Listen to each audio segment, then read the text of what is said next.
Good afternoon, everybody. Welcome to all of you, Savi study अड्डा।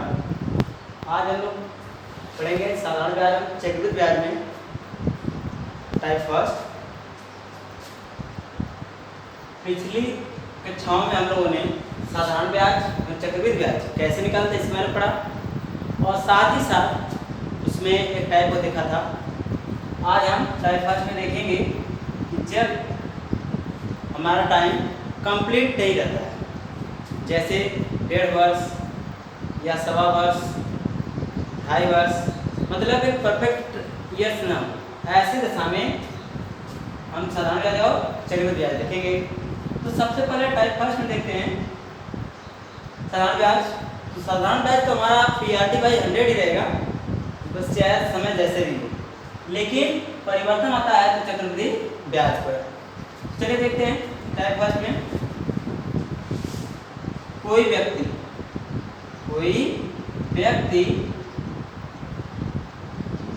2000 रुपए 10% वार्षिक ब्याज की दर से, वार्षिक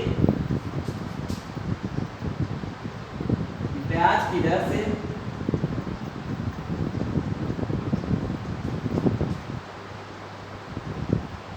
2.5 वर्ष, कोई व्यक्ति 2000 रुपए 10% वार्षिक ब्याज की दर से 2.5 वर्ष के लिए उधार लेता है,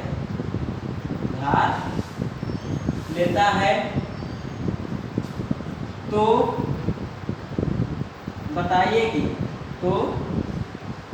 बताइए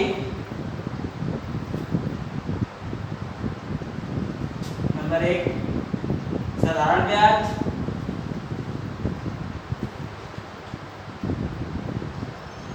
नंबर 2 चक्रवृद्धि ब्याज।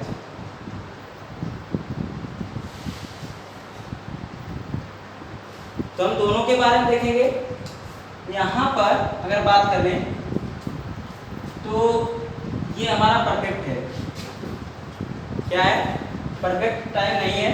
अब परफेक्ट टाइम मतलब हमें कंप्लीट टाइम, जैसे टाइम जो हमारी हो 1 हो, 2 हो, 3 हो, 4 हो, 5 हो, यानी कि परफेक्ट नंबर यदि है तब तो आसान। लेकिन अगर ऐसे में आता है तो सिंपल इंटरेस्ट हमारा लग जाता है, लेकिन दिक्कत किस में आती है?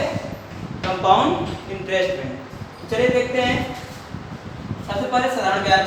तो सिंपल इंटरेस्ट क्या होता है? PRT/100, यानी कि simple interest equal to principal into rate into time upon 100। तो प्रिंसिपल हमारा 2000 इंटू रेट 10% और टाइम कितनी है?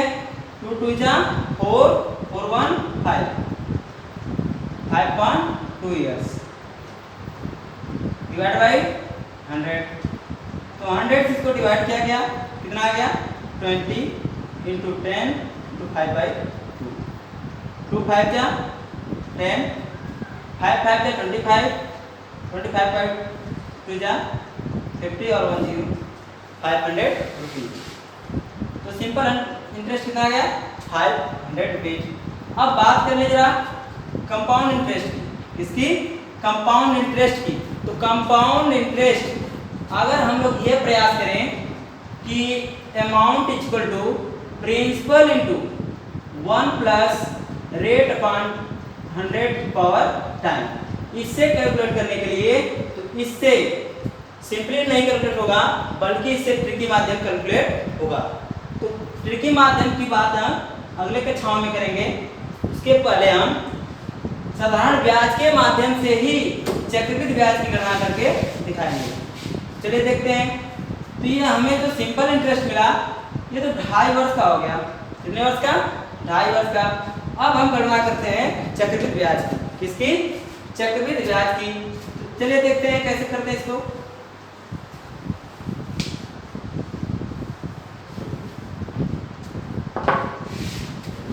तब रेट क्या है?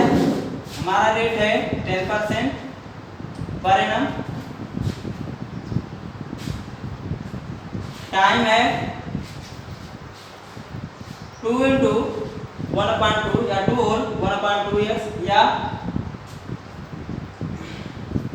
देखिए इसको हम कैसे लिखेंगे, इसको 3 भागों में तोड़ेंगे। कितना? 1 प्लस हाफ, 1 प्लस हाफ, या फिर इसको और क्या लिख सकते हैं 2 प्लस हाफ ईयर्स। प्रिंसिपल कितना हमारा है? प्रिंसिपल है 2000 रुपीज। अब सिंपल इंटरेस्ट PRT बाई 100। तो सबसे पहले हम कितने वर्ष कैलकुलेट करेंगे? 1 वर्ष का। कितना मिल जाएगा?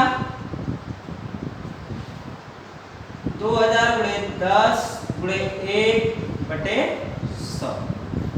2000 को 100 से डिवाइड किए तो 20 दाएं में 200। प्रथम वर्ष का जो हमारा ब्याज बना वो कितना हो गया? 200। अब इसके बाद हम इस 200 को किस पर ऐड करेंगे? 2000 रुपए पर ऐड कर देंगे। सेकेंड ईयर, ये तो फर्स्ट ईयर पे था, कब लागू होगा? ये फर्स्ट ईयर में है, फर्स्ट ईयर में। और सेकेंड ईयर में जब चलेंगे हम लोग, सेकेंड ईयर में क्या करेंगे? जो हमारा फर्स्ट ईयर प्रिंसिपल था, फर्स्ट ईयर का जो प्रिंसिपल था यानी principal first year plus interest first year, simple interest first year अगर जोड़ दें, ये सेकेंड ईयर के लिए, किसी के लिए? सेकेंड ईयर के लिए प्रिंसिपल बन जाएगा। क्या बन जाएगा? प्रिंसिपल। प्रिंसिपल मतलब मूलधन। अब यहाँ पर बात करें हम लोग फिर P2 बराबर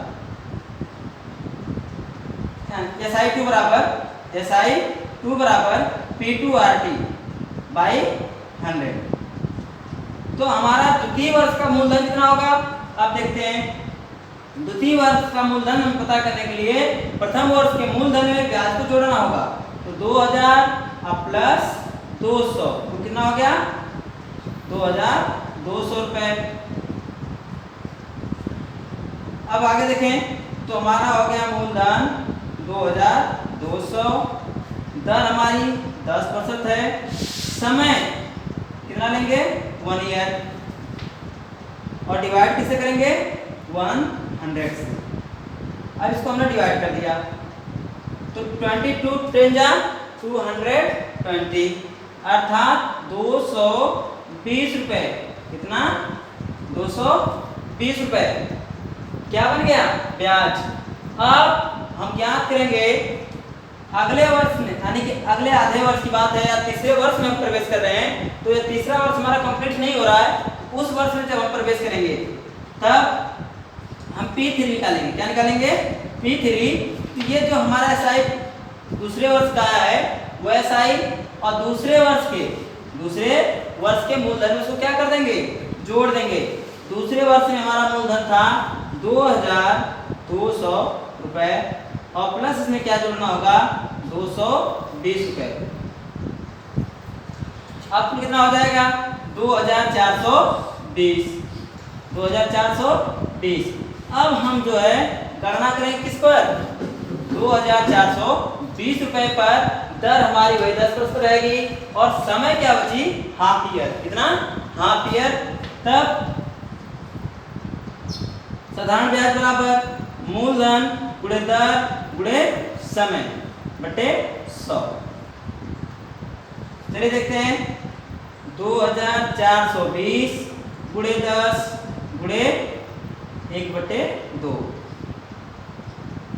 बटे कितना? 100। ये देखिए कैंसिल हो गए। अब इसका हाफ हो जाएगा 2 1 जा 2, 2 2 जा 4, और 2 1 जा 2, यानी कि कितना तुम्हें प्राप्त हुआ? 121 रुपीज। अब इसमें हमारा टोटली जो इंटरेस्ट बनेगा, टोटल इंटरेस्ट हमारा क्या होगा? यानी कि जो हमारा दूसरे वर्ष यानी तीसरे वर्ष में मूलधन मिला है उसमें आया हुआ ब्याज क्या करेंगे? जोड़ देंगे। तो अभी अमाउंट होगा हमारा है। या फिर एक और काम कर सकते हैं, टोटल इंटरेस्ट निकालने के लिए क्या करें, जो हमारे तरफ से क्या आए हैं ब्याज आए हैं जोड़ लिया जाए। क्या किया जाए, तीनों के तीनों ब्याजों को जोड़ लिया जाए। कुल कितना हो जाएगा 200, 220 और 121। या फिर इसको इस पर प्लस करके अमाउंट बनाया जाए और फिर उसमें से प्रिंसिपल को क्या कर दिया जाए, सब्ट्रैक्ट कर दिया जाए। चलिए दोनों विधि देखेंगे। पहले अमाउंट क्या हो रहा है उसको देखते हैं। तो अमाउंट हमारा हो जाएगा 2420 प्लस 121 कितना हो गया 1 2 2 4 4 1 5 और ये 2 2541। अब क्या करेंगे, इंटरेस्ट पता कर लेते हैं। इंटरेस्ट इक्वल टू क्या होता है, principal minus amount. Principal minus amount, तो प्रिंसिपल हमारा कितना, sorry amount minus principal, amount minus principal 2541 minus 2000। अब 2000 सब्ट्रैक्ट जैसे करेंगे मिल जाएगा 541 रुपीज। तो इस तरह हम आसान से आसान तरीका से क्या कर सकते हैं, गणना कर सकते हैं। तो अब यहाँ देखिए 220 और यहाँ का 200 कितना हो गया 200 220 420 आया क्या 500 और प्लस 21, तो 520 में 21 जोड़े 541। तो या तो क्या करें, इन तीनों ब्याजों को जो क्रमशः आए हैं जोड़ दिया जाए या फिर अंतिम वर्ष का मिश्र धन निकाल करके मूलधन को घटा दिया जाए। दोनों तरीकों से हम लोग प्राप्ति से कर सकते हैं।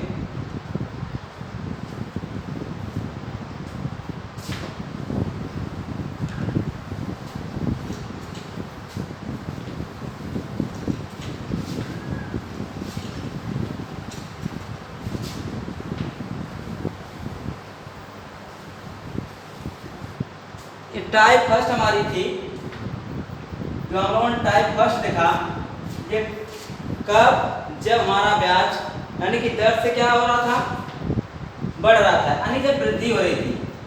टाइप फर्स्ट में क्या थी, वृद्धि हो रही थी, ग्रोथ हो रही थी, उस समय की है। अब ये टाइप सेकेंड में अगर यही बात किया जाए कितने प्रतिशत वार्षिक ब्याज की दर से प्रतिवर्ष अवमूल्यन हो रहा है, ब्याज में क्या हो रहा है, प्रतिवर्ष अवमूल्यन हो रहा है या घाटा हो रहा है,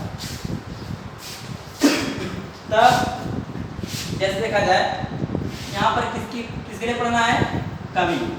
क्या पढ़ना होगा, कमी, यानी कि रेट क्या कर रहा होगा, डिक्रीज कर रहा होगा, परिणाम जो हमारा इंटरेस्ट होगा वो घट रहा होगा सब। तब देखा जाए, यानी कि देखिए एक किसान 2000 रुपए चक्रवृद्धि ब्याज वार्षिक 2000 रुपए चक्रवृद्धि ब्याज पर, चक्रवृद्धि ब्याज पर 10% वार्षिक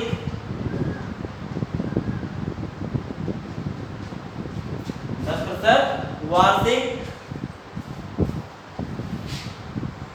एक किसान 2000 रुपए चक्रवृद्धि ब्याज की दर से, ब्याज की दर, चक्रवृद्धि ब्याज की 10% वार्षिक, सॉरी नहीं बैठ रहा, एक किसान 2000 रुपए चक्रवृद्धि ब्याज, चक्रवृद्धि ब्याज 10% की दर से, 10% की दर से 3 वर्ष के लिए, 3 वर्ष के लिए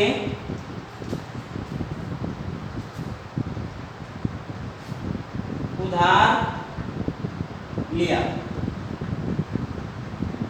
उधार लिया, किसी कारणवश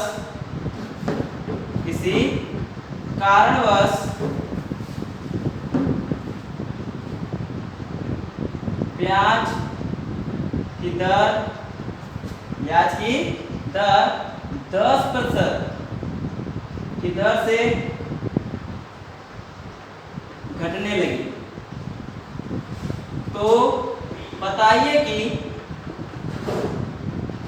किसान 3 वर्ष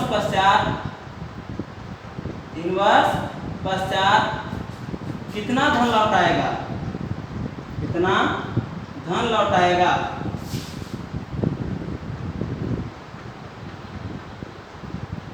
यहां अगर बात करें तो क्या हो रहा है, यानी कि उधार तो उसने लिया लेकिन ब्याज में क्या हो रहा है, अब अवमूल्यन हो रहा है। यानी कि जहां बढ़ना चाहिए वहां पर क्या हो रहा है, अब घट रहा है।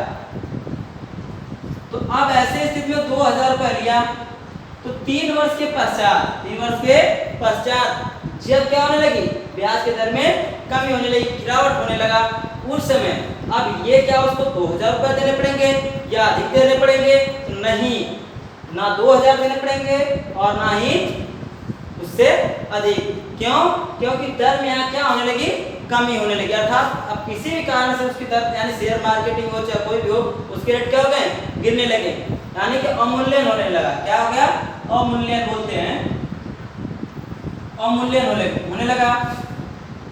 तो ऐसी दशा में हम क्या लेंगे, मिश्र धन बराबर मूलधन गुणे 1 माइनस दर बटे 100 की घात समय। Amount equal to principal into 1 minus rate upon 100 की पावर टाइम। जब यहीं पर वृद्धि होती है तो क्या करते हैं, वृद्धि होने पर अमाउंट इक्वल टू क्या लिखते हैं, principal into 1 plus rate upon 100 की पावर टाइम। डिफरेंस क्या है, यह जब डिक्रीज हो रहा हो रेट और ये क्या है, जब इंक्रीज कर रहा हो रेट।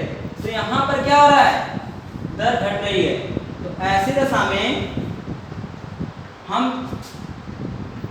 इन लॉस कंडीशन या अवमूल्यन में लेंगे, तब क्या हो जाएगा, ये 2000 गुणे 1 माइनस 10 बटे 100 की घात कितना वर्ष, 3 वर्ष। 10 एकम 10, 10 में 100, 10 एकम 10, 10 में से क्या 9, यानी कि 2000 1 माइनस 1 बटे 10 घात 3, 2000 गुणे 9 बटे 10 की घात 3, 2000 गुणे 9 बटे 10 गुणे 9 बटे 10 गुणे 9 बटे 10, ये क्या हो गया, कट गया। तो 20 गुणे 9 गुणे 9 गुणे 9, तो कितना हो गया, 9 9 81, 81 9 729, अब 729 गुणे 20, 729 गुणे 20, 0 9 दूना 18, 2 दूना 4 5 और 2 7 14।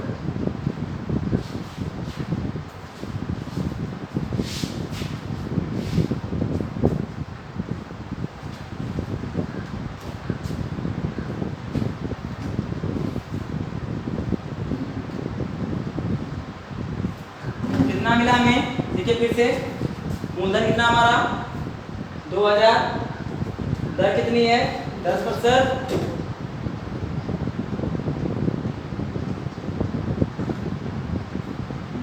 सॉरी यहाँ पर अब कितना हो गया हमारा, हाँ देखिए ध्यान से, यानी कि मूलधन हमारा 2000, दर हमारी 10% बट्टे 100 की पावर कितना 3, तब 10 एकम 10, 10 में 100, 1 माइनस 1 बटे 10, 10 एकम 10, 10 से क्या 9 बटे 10 घात कितना 3।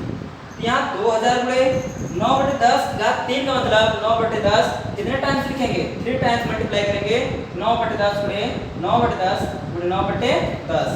देखिए ये क्या हो गया, 3 0 कट गए, तो 9 9 81, 81 9 729 गुणे 2। अब 729 1929 में 2 का गुणा करें कितना हो जाएगा 1458 फीट। अब ये 1458 रुपए वह कितने वर्ष में लौटाएगा 3 वर्ष के पश्चात। लिया कितना था 2000, लौटाना पड़ा उसको कितना 1458 फीट 1458 रुपए। क्यों? क्योंकि यहाँ पर क्या हो गया अवमूल्यन होने लगा। क्या होने लगा अवमूल्यन। ठीक है, अगला देखते हैं।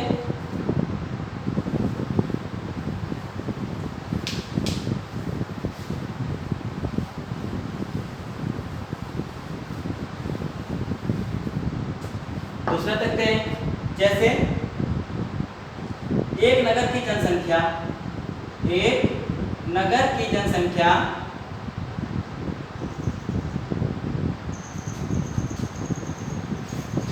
2000 है। प्रतिवर्ष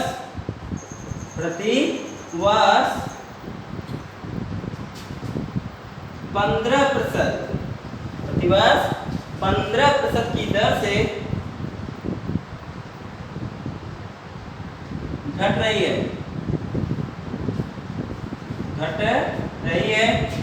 तो बताइए कि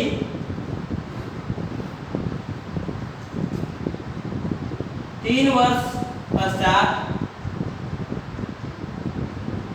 नगर की जनसंख्या क्या होगी। नगर की जनसंख्या क्या होगी।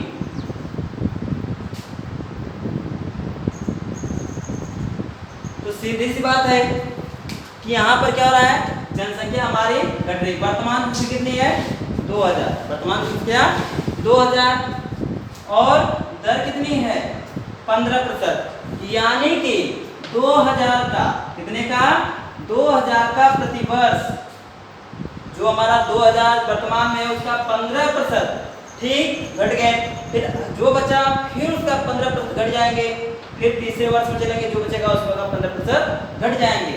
इस तरह क्रमशः हर वर्ष में जो जनसंख्या बच रही है उसका 15% कम होते चले जा रहे हैं। अर्थात क्या हो रही है कमी हो रही है, जिसको क्या बोलते हैं अवमूल्यन बोलते हैं। तब बताइए, अब बताइए 3 वर्ष बाद नगरीय जनसंख्या कितनी रह जाएगी या कितनी जनसंख्या बचेगी।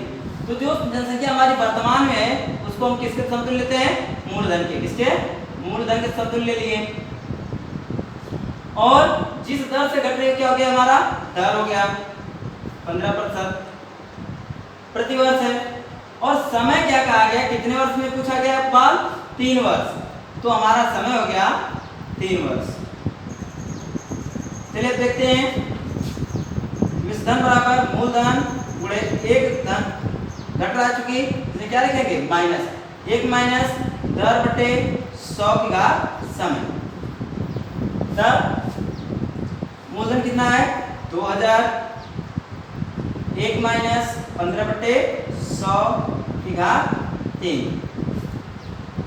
5 क्या आई 15, 5 20 में 100, 2000 और 1 माइनस 3 बटे 20 की घात 3, तो 20 से कम 20, 20 से 3 गया 17, तो 2000 गुणे 17 बटे 20 की घात 3, 2000 गुणे 17 बटे 20 गुणे 17 बटे 20 और गुणे 17 बटे 20 कितने टाइम 3 टाइम्स 1 2 3 1 2 3 एक कट गए और साथ साथ ये 2 से 2 कट गया, बचा क्या 17 गुणे 17 गुणे 17 बटे 2 दूनी 4। चलिए गुणा करते हैं 17 17 में 289 गुणे 17 बटे 4, 4 से पहले बात कर लें 4 से 28, 4 दूनी 8 बचा 1 दशमलव लगाएंगे और बचा कितना यानी 10, 4 दूना 8 4 बच्चे 20 गुणे 17, तो 17 बच्चे 85 के 5 हासिल 2, 17 दूना 34 और 8 कितना हो जाएगा 34 8 42। 42 में 2 दशमलव माने 2 के बाद है, हासिल कितनी मिल गई हमको 4। अब 17 दूना 34 और ये हो गया 4 तो हो गया 38 के 8, हासिल मिल गए हमको 3। 17 सते 119 और उसमें जोड़ दें 3, कितना हो गया 122। 9 3 12, एक हासिल, एक ये 2 और 122। कितनी जनसंख्या रह जाएगी, यानी कि 1228। अब नगर की क्या होगी, इतना जनसंख्या शेष रह जाएगी। अगर पूछा जाए कितनी संख्या घट गई, कितने लोग पलायन कर गए या घट गए, तो क्या करेंगे, जो हमारी वर्तमान जनसंख्या थी उसमें से इस जनसंख्या को क्या कर देंगे, घटा देंगे। कितने लोग पलायन कर गए हैं या कम हो गए उसकी संख्या में प्राप्त हो जाएगी। ठीक, अब हम टाइप थर्ड अगले कक्षा में पढ़ेंगे। तब तक के लिए धन्यवाद।